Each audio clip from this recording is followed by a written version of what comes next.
નમસ્કાર દોસ્તો, સ્વાગત છે આપ સર્વનું તમારી પોતાની YouTube channel ocean coaching classes પર. મિત્રો, આજે આપણે ધોરણ 9ની જે ગુજરાતી વિષયની દ્વિતીય સત્રની જે એકમ કસોટી છે, એટલે કે ડિસેમ્બર 2025માં જે તમારી એકમ કસોટી લેવાવાની છે તેનું જે ઓરિજિનલ પ્રશ્ન બેંક છે તેનું સંપૂર્ણ સોલ્યુશન આપણે આ વિડીયોની અંદર જોવાના છે. મિત્રો, આના પછી હવે તમે કયા વિષયની પ્રશ્ન બેંક છે તેના સોલ્યુશનના વિડીયો અને પીડીએફ મેળવવા માંગો છો તે કોમેન્ટની અંદર જરૂરથી જણાવી દેજો. ગુજરાતની એકમાત્ર એવી યુટ્યુબ ચેનલ છે કે જ્યાં તમને આજે એકમ કસોટીની ઓરિજિનલ પ્રશ્ન બેંક છે તેના સોલ્યુશન એકદમ કલરફુલ અને છાપેલા અક્ષરોની અંદર, કમ્પ્યુટરાઇઝ અક્ષરોની અંદર મળી જશે. તો મિત્રો, આ વિડીયો તમારા તમામ દોસ્તો, મિત્રો, સગા સંબંધી, ભાઈબંધ, દોસ્તાર જેઓ પણ ધોરણ 9માં અભ્યાસ કરતા હોય તે દરેકને શેર કરી દેજો, કારણ કે દ્વિતીય સત્ર પરીક્ષા જે તમારી આવશે, દ્વિતીય પરીક્ષા, તેની તૈયારી માટે પણ તમને આ ખૂબ જ ઉપયોગી થશે. ચાલો દોસ્તો, શરૂ કરીએ. ધોરણ 9 એકમ કસોટી ઓરિજિનલ પ્રશ્ન બેંક ડિસેમ્બર 2025. એમાં છે વિભાગ એ, પ્રશ્ન નંબર 1, જોડકા જોડો. ભારતીય સંસ્કૃતિની સિદ્ધિ તો વિનોબા ભાવે, વાડી પરના વહાલા તો ઇસ્માઇલભાઈ નાગોરી. ત્યાર પછી છે કુદરતી, એને જોડીશું એકાંકી સાથે, અને સખી માર્કંડીને જોડીશું લલિત નિબંધ સાથે. યાસ્કરાચાર્ય, તો એને આપણે જોડીશું ભારતીય સંસ્કૃતિની સિદ્ધિ, અને કાશીને જોડીશું કુદરતી સાથે. મરજીવ્યાને જોડીશું પૂજાલાલ સાથે, અને રસ્તો કરી જવાનને જોડીશું અમૃત ભટ્ટ સાથે. ત્યાર પછી છે ગોદ માતની ક્યાંને જોડીશું ઉર્મી કાવ્ય સાથે, અને મરજીવ્યાને જોડીશું સોનેટ સાથે. ત્યાર પછી છે બ, નીચે આપેલા વિકલ્પોમાંથી યોગ્ય વિકલ્પ પસંદ કરી ખાલી જગ્યા પૂરો. કુદરતી કૃતિમાં સહજ રીતે થતા ખાલી જગ્યાનો મહિમા વર્ણવ્યો છે, તો જવાબ આવશે કામ. વિજ્ઞાનની જેમ જેમ પ્રગતિ થતી જશે તેમ તેમ માણસમાં ખાલી જગ્યા વૃત્તિ વધતી જશે, તો વૈજ્ઞાનિક. ભરવાડો કહે છે કે માર્કંડી ખાલી જગ્યાના ડુંગરમાંથી આવે છે, તો વૈજનાથ. મહાભારત ખાલી જગ્યા પર્વમાં વિભાજિત છે, તો 18. સોનેટ ખાલી જગ્યા પંક્તિઓમાં લખાતું કાવ્ય સ્વરૂપ છે, તો 14. અમૃતલાલ ભટ્ટનું તખલ્લુસ ખાલી જગ્યા છે, તો ઘાયલ. સૂર, તાલ અને સંગીત મળશે ખાલી જગ્યામાંનું ક્યાં, તો ટહુકો. દેવલો ખાલી જગ્યાના મેળામાં બૈરીના કપડાં પહેરી પટિયા પાડતો નાચતો હતો, તો ખારાગોઠા. મરજીવ્યા કાવ્ય ખાલી જગ્યા સંગ્રહમાંથી લેવામાં આવેલ છે, તો પારિજાત. કવિ મૃત્યુ સામે ખાલી જગ્યા પડકાર આપે છે, તો જવાબ આવશે કાળને. ત્યાર પછી છે આગળ, નીચે આપેલા પ્રશ્નોના એક વાક્યમાં ઉત્તર લખો, ગમે તે બે, જેના કુલ 2 માર્ક્સ છે. પહેલું, મરજીવ્યા કાવ્યમાં કયો ભાવ વ્યક્ત થયો છે? તો આ કાવ્યમાં સાહસ, પરાક્રમ અને જીવન પ્રત્યેના અડગ આત્મવિશ્વાસનો ભાવ પ્રકટ થાય છે. માર્કંડી લેખકને શું આપતી? તો માર્કંડી લેખકને શક્કરિયા અને અમૃત જેવું પાણી આપતી. કરી, મરી, તરી, ભરી, ઠરી પ્રાસયુક્ત શબ્દોને ગઝલની પરિભાષામાં શું કહેવાય? એક સરખા પ્રાસ ધરાવતા શબ્દોને કાફિયા કહેવાય. ભારતીય સંસ્કૃતિની સિદ્ધિ કૃતિના આધારે ભારત પાસે અદ્વિતીય શું છે? તો ભારતીય સંસ્કૃતિની સિદ્ધિ કૃતિના આધારે ભારત પાસે અદ્વિતીય વિચાર સંપદા છે. 5મું, કુદરતના કારવાન કાફલાને વાળી શું આપે છે? તો આશ્રય અને આવાસ, આકાર અને આહલાદ. હાજર હાથ હજાર હોય પંક્તિનો અર્થ સમજાવો. હાજર હાથ હજાર હોય પંક્તિનો અર્થ બધા જ મદદ કરવા તૈયાર હોય તેવો થાય છે. ધર્મ સંકટ સમયે ગીતા માતાનું શરણ કોણ લેતું હતું? તો ધર્મ સંકટ સમયે ગીતા માતાનું શરણ મહાત્મા ગાંધી લેતા હતા. સ્વર્ગના નિયમ મુજબ કયું કાર્ય પુણ્ય કર્મ કહેવાય? તો સ્વર્ગના નિયમ મુજબ કુદરતી રીતે સહજતાથી થયેલું સદકાર્ય પુણ્ય ગણાય. રસ્તો કરી જવાના કાવ્યના કવિ દુઃખ માત્રની દવા શાને માને છે? રસ્તો કરી જવાના ગઝલના કવિ આત્મબળને પોતાનું દુઃખ માત્રની દવા ગણે છે. લાભશંકરનું ઉપનામ જણાવો. લાભશંકરનું ઉપનામ પુનર્વસુ હતું. ત્યાર પછી છે વિભાગ બી, એમાં નીચે આપેલા પ્રશ્નોના 2-3 વાક્યમાં ઉત્તર લખો. પ્રાચીન સમયના કોઈ ઋષિ આજે આવે તો શું કહેશે? પેજ નંબર 46 ઉપર નવનીતની અંદર તમે જોશો તો ન્યાય એનો જવાબ આપણને આપેલો છે. તો તમારે આનો જવાબ જોઈતો હોય, બરાબર છે, તો આની પીડીએફ મિત્રો ખાસ કરીને મેળવી લેજો. પીડીએફની અંદર તમને આનો આખો આન્સર જે છે તે મળી જશે. ચાલો બીજો જવાબ. હવે અમુક જવાબ આપણે અહીંયા નથી આપ્યા, બરાબર છે, કારણ કે એ જવાબો જે છે ને પીડીએફની અંદર આપણે આપી દીધા છે, તો જરૂરથી પીડીએફ એક વખત અવશ્ય મેળવી લેજો. મરજીવ્યાને પ્રિયજનોએ કઈ શિખામણ દીધી? તો મરજીવ્યાને પ્રિયજનોએ શિખામણ દીધી કે તમે તમારું જીવન આમ નાહકનું શા માટે વેડફી નાખો છો? તમને સમુદ્રમાં ઝંપલાવવાની આ વિનાશકારી આંધળી બલા ક્યાંથી વળગી? આમ કહી અને પ્રિયજનોએ સજળ નેત્રે મરજીવ્યાને રોકવાનો પ્રયત્ન કર્યો. ત્રીજો સવાલ, માર્કંડેયના માતા પિતાના વદન શા માટે મ્લાન થતા હતા? તો માર્કંડેયના માતા પિતાના વદન મ્લાન થતા હતા, કારણ કે તેમને જાણ હતી કે માર્કંડેયને અલ્પ આયુષ્ય મળ્યું છે અને તે નિર્ધારિત ઉંમરે મૃત્યુ પામવાના છે. આ વિચારથી તેઓ હંમેશા ચિંતિત રહેતા અને પુત્રના ટૂંકા આયુષ્યના ભયના કારણે તેમના ચહેરા ઉપર દુઃખ અને ઉદાસીનતા છવાઈ જતી હતી. અવિરામ દીપકના દ્રષ્ટાંત દ્વારા કવિ શું કહેવા માંગે છે? તો અવિરામ દીપકના દ્રષ્ટાંત દ્વારા કવિ કહેવા માંગે છે કે માનવીનું જીવન દીપક જેવું હોવું જોઈએ. દીપક પોતે બળીને આસપાસ પ્રકાશ ફેલાવે છે અને અંધકારને દૂર કરે છે તથા થાક્યા વિના સતત બળતો રહે છે. એ જ રીતે માનવીએ પણ સ્વાર્થ ત્યાગી અને નિષ્ઠાપૂર્વક અને અવિરત પરિશ્રમ કરી અને સમાજમાં પ્રકાશ ફેલાવવો જોઈએ. 5. વાડી પરના વહાલા કૃતિમાં ઝાઝા હાથ રળિયામણા કહેવત કઈ રીતે સાર્થક થતી જોવા મળે છે? વાડી પરના વહાલા કૃતિમાં વાડીમાં રહેતા સૌ સભ્યો એકબીજાને મદદ કરી અને હાથ મળીને કામ કરે છે. વાડીનું દરેક કામ વાવણી, નિંદામણ, પાણી આપવું, ફળ શાકભાજી તોડવું વગેરે બધા લોકો મળીને કરે છે. એક વ્યક્તિ કરતાં અનેક લોકો સાથે મળીને કામ કરે ત્યારે કામ ઝડપથી, સારી રીતે અને આનંદથી પૂરું થાય છે. આ રીતે વાડીના કામમાં સૌના હાથ જોડતા કામ સરળ અને સુખદ બને છે. તેથી કૃતિમાં ઘણા લોકો સાથે મળી અને કામ કરે તો કામ વધુ સુંદર અને સફળ બને છે. માતાની આંખોથી કવિ શું પ્રાપ્ત કરે છે? તો આકાશમાં સૂર્ય, ચંદ્ર અને તારા પ્રકાશ પાથરે છે. આથી પૃથ્વી ઉપર સૌને સૂર્યની ગરમીનો અને ચંદ્રની શીતળતાનો અનુભવ થાય છે. તેમજ ટમટમતા તારાઓનું સૌંદર્ય જોવા મળે છે. પરંતુ કવિ તો માતાની વાત્સલ્યપૂર્ણ આંખોથી જ સૂર્ય, ચંદ્ર અને તારા એ ત્રિવેણીની ઉષ્ણા, શીતળતા અને સૌંદર્ય પ્રાપ્ત કરે છે. ગોદમાતની ક્યાં કાવ્યમાં કવિએ ઋતુ સાથેનું તાદાત્મ્ય કેવી રીતે વર્ણવ્યું છે? તો ગોદમાતની ક્યાં કાવ્યમાં કવિએ ઋતુઓના સ્વભાવ સાથે પોતાની મનોદશાનું તાદાત્મ્ય ખૂબ સુંદર રીતે બતાવ્યું છે. વસંત ઋતુમાં ફૂલો અને હરિયાળીથી આનંદ, ઉત્સાહ અને આશાનો ભાવ વ્યક્ત થાય છે.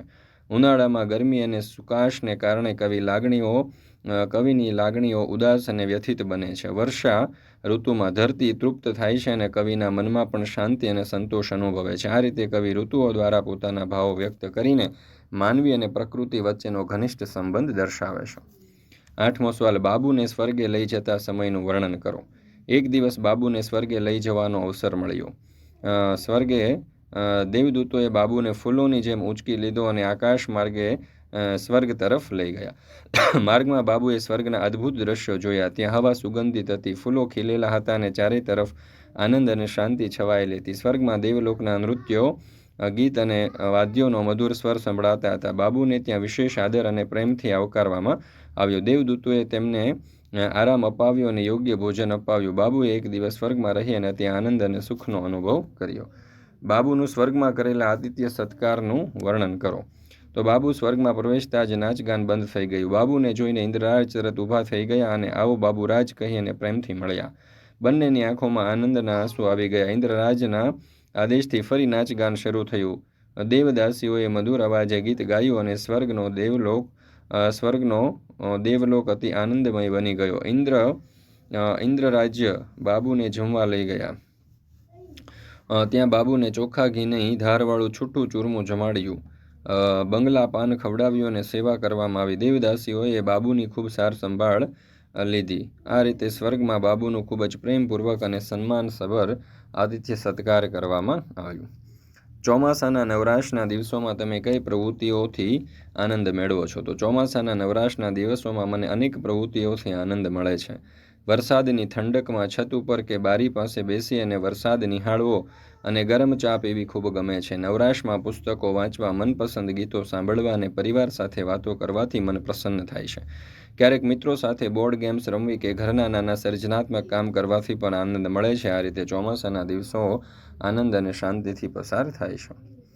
11મો સવાલ, આદિ શંકરાચાર્ય કેટલા મઠોની સ્થાપના કરી હતી? કયા કયા?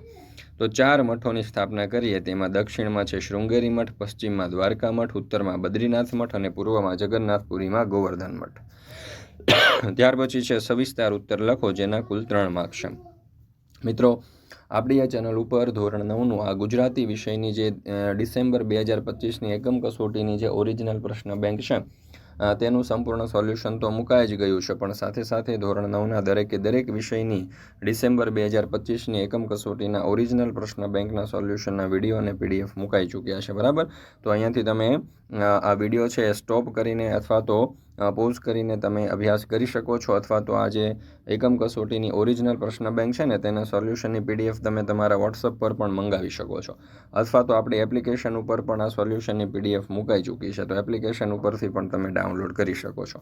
તો જરૂરથી દરેક વાલીઓ, વિદ્યાર્થીઓ અને શિક્ષક મિત્રોએ આ જે એકમ કસોટીની ઓરિજિનલ પ્રશ્ન બેંક છે તેના સોલ્યુશનની વિડીયો અને PDFનો અભ્યાસ કરી લેવો, તથા તમારા દોસ્તો મિત્રો સુધી શેર કરી દેજો અને એક સરસ મજાની કોમેન્ટ આપવાનું ભૂલશો નહીં. નીચેના શબ્દોના સમાનાર્થી શબ્દ શોધો. શાશ્વત એટલે કે નૃત્ય, સિંધુ એટલે સમુદ્ર, શાંતિ એટલે હળ, સબૂર એટલે ધીરજ અને માંજર એટલે બિલાડો. ત્યાર પછી છે વિરુદ્ધાર્થી શબ્દ. નાશવંત એટલે શાશ્વત, મીઠાશ એટલે કડવાશ, હેત એટલે દ્વેષ, અંકુર એટલે મુક્તિ અને ભય એટલે નિર્ભયતા. ત્યાર પછી છે પવન એટલે પવ વત્તા અન, હિમાલય એટલે હિમ વત્તા આલય, સુક્તિ એટલે સુ વત્તા ઉક્તિ, ગંગોદક એટલે ગંગા વત્તા ઉદક, ગંગા પ્લસ ઓદક, સ્વાગત એટલે સુ વત્તા આગત એટલે કે સ્વ પ્લસ આગત. નીચે આપેલા શબ્દોની સંધિ જોડો. રમા વત્તા ઈશ એટલે રમેશ, સિંધુ વત્તા ઉર્મી તો સિંધુર્મી, સુ વત્તા અચ્છ એટલે કે સ્વચ્છ, વિદ્યા વત્તા આલય તો વિદ્યાલય, પરી વત્તા ઈક્ષા તો પરીક્ષા. ત્યાર પછી છે પ્રત્યક્ષ અથવા તો સાચો સંધિ વિગ્રહ શોધો. તો પ્રતિ વત્તા અક્ષ. નીચેનામાંથી કયો સંધિ વિગ્રહ અયોગ્ય છે? તો જવાબ આવશે ને વત્તા અન. નીચેનામાંથી સાચી સંધિ દર્શાવો. તો અહીંયા જવાબ આવશે રવિ વત્તા ઇન્દ્ર એટલે કે રવિન્દ્ર. નીચે આપેલા વાક્યમાંથી રવાનુકારી શબ્દ શોધો. લગ્નમાં ઢોલ ઢમઢમ વાગતો હતો તો ઢમઢમ, વડ પરથી ટપટપ ટેટા પડવા માંડ્યા તો ટપટપ, મારી ચપટી વાગે છે પટપટ પટ તો પટપટ પટ, અષાઢના ઘનગર્જન ઝીલિયા રણઝણતા ઉરતા અંતે તો રણઝણતા, જોયું તો બોલનાર મરક મરક હસી રહ્યો હતો તો મરક મરક. તેના અથવામાં છે નીચેનામાંથી કયો શબ્દ રવાનુકારી શબ્દ છે? એમાં છે ડ સટ સટ. નીચેનામાંથી કયું વાક્ય રવાનુકારી શબ્દ ધરાવતું વાક્ય નથી? તો મહેમાનો આવ્યા છે પાણી બાણી લાવ. ત્યાર પછી છે નીચે આપેલા નીચેનામાંથી રવાનુકારી શબ્દ ધરાવતું વાક્ય શોધીને લખો. તો એમાં ક, એમનું ઘર બાળ પુત્ર પુત્રીઓથી ખિલખિલાટ હસી ઉઠતું. ત્યાર પછી છે આગળ નીચેના રૂઢિપ્રયોગનો અર્થ આપો. ગમે તે એક પૂછું જેના કુલ 1 ગુણ છે. આયુધારા વહેવી એટલે કે જીવતા રહેવું અથવા તો જીવન ચાલુ રહેવું. મહેનત લૂંટવી એટલે પરસેવાની કમાણી પછી પાડવી. ડિંગ થઈ જવું એટલે સ્તબ્ધ થઈ જવું. ગળે ડૂમો બાજી જવો એટલે ભાવુક થઈ જવાથી બોલી ન શકવું. કમર કસવી એટલે હિંમતથી કામ કરવા તૈયાર થવું અને છળી મળવું એટલે કે ચોંકી જવું. ત્યાર પછી શબ્દ સમૂહ. મુશ્કેલીથી તૂટે ફાટે કે ચવાય તેવું તો ચવડ, ખૂટે નહીં તેવું તો અખટ, કુળનો ઉદ્ધારક એટલે કુલદીપક, મૃત્યુને જીતનાર તો મૃત્યુંજય, રસ્તામાં પાણી પીવા માટેની જગ્યા તો પરબ, બે ઘરની પાછળના ભાગે છોડાયેલી જગ્યા તો કરા કે ગલી. ત્યાર પછી છે વિભાગ ડી, પત્ર વિચાર વિસ્તાર અને નિબંધ લેખન. બરાબર, એમાં પત્ર લેખન પહેલાં આપ્યું છે. એમાં પહેલું, તમારો જાહેરમાં વર્તાવ. આ વિષય ઉપર તમે આપેલું વક્તવ્ય તમારા મિત્રને પત્ર લખીને આપો. તો મિત્રો અહીંયા તમે જોઈ શકો છો કે જેટલા પણ પત્રો આપણને આપવામાં આવેલા છે તે દરેક પત્રો જે છે તેના સચોટ અને સંપૂર્ણ સોલ્યુશનના ઉત્તરો આપણે અહીંયા રજૂ કરેલા છે. તો દરેક વિદ્યાર્થીઓ, મિત્રો અને શિક્ષકોએ આ જે વિડીયો છે આપણો એ પોઝ કરીને સ્ટોપ કરીને અહીંયાથી તમે આ સોલ્યુશન જે છે તેના વિડીયો અથવા તો PDF મેળવી શકો છો. ખાસ કરીને PDF મેળવી લેજો જેથી કરીને તમે સારામાં સારી રીતે અભ્યાસ કરી શકો. તેના અથવામાં આપણને અહેવાલ લેખન આપેલા છે. તો દરેક અહેવાલો પણ આપણે અહીંયા ખૂબ જ સરસ રીતે તમારી સમક્ષ રજૂ કરેલા છે. બરાબર, દરેક અહેવાલો આપેલા છે, તમે અહીંયાથી જોઈ શકો છો અને તેનો અભ્યાસ કરી શકો છો. ત્યાર પછી આપણને કીધું છે કે પદ્ય કે ગદ્યનું હાર્દ સમજીને તેમાં રહેલા ભાવોને મૌખિક રીતે રજૂ કરે છે. કિશોરલાલ મશરૂવાળાનો પેરેગ્રાફ છે, ધ્યાનપૂર્વક વાંચવાનો છે, સમજવાનો છે. એના ઉપરથી પહેલો સવાલ, આપણે અભ્યાસનું મહત્ત્વ શા માટે સ્વીકારીએ છીએ? તો અભ્યાસ વિના સંસ્કાર દ્રઢ થતા નથી. એ બાબત આપણને જણાય હોવાથી આપણે અભ્યાસનું મહત્ત્વ સ્વીકારીએ છીએ. દરેક ક્રિયા કઈ 3 રીતે કરી શકાય? તો ભયથી, લાલચથી અને પ્રેમથી. કઈ રીતોમાં અભ્યાસ કરનારની વિવેક બુદ્ધિને ખીલવવી પડતી નથી? તો ભય અને લાલચ દ્વારા જે સંસ્કાર પાડવામાં આવે છે તે રીતોમાં અભ્યાસ કરનારની વિવેક બુદ્ધિને ખીલવવી પડતી નથી. ત્યાર પછી બીજો પેરેગ્રાફ છે સ્વામી વિવેકાનંદનો. એમાં પહેલો સવાલ, જ્ઞાન પ્રાપ્તિનો એકમાત્ર ઉપાય કયો છે? તો જ્ઞાન પ્રાપ્તિનો એકમાત્ર ઉપાય એકાગ્રતાની શક્તિ કેળવવી તે છે. જેમ એકાગ્રતા વધુ કેળવાતી જશે તેમ વધુ જ્ઞાન પ્રાપ્તિ થતી જશે. જગત તેના રહસ્યો આપણી સમક્ષ ક્યારે ખુલ્લા કરશે? તો જ્યારે આપણે માનવીની શક્તિઓને એકાગ્ર કરતા શીખીએ, જ્ઞાનના દ્વાર કેવી રીતે ખખડાવા તે જાણીએ અને યોગ્ય પ્રહાર કરવાની રીત પીછાનીને ત્યારે જગત તેના રહસ્યો આપણી સમક્ષ ખુલ્લા કરશે. આ ગદ્યખંડને યોગ્ય શીર્ષક આપણે આપી શકીએ એકાગ્રતાની શક્તિ અથવા તો જ્ઞાન મુક્તિનો શ્રેષ્ઠ માર્ગ, જ્ઞાન પ્રાપ્તિનો. ત્યાર પછી ત્રીજો પેરેગ્રાફ આપણને આપેલો છે.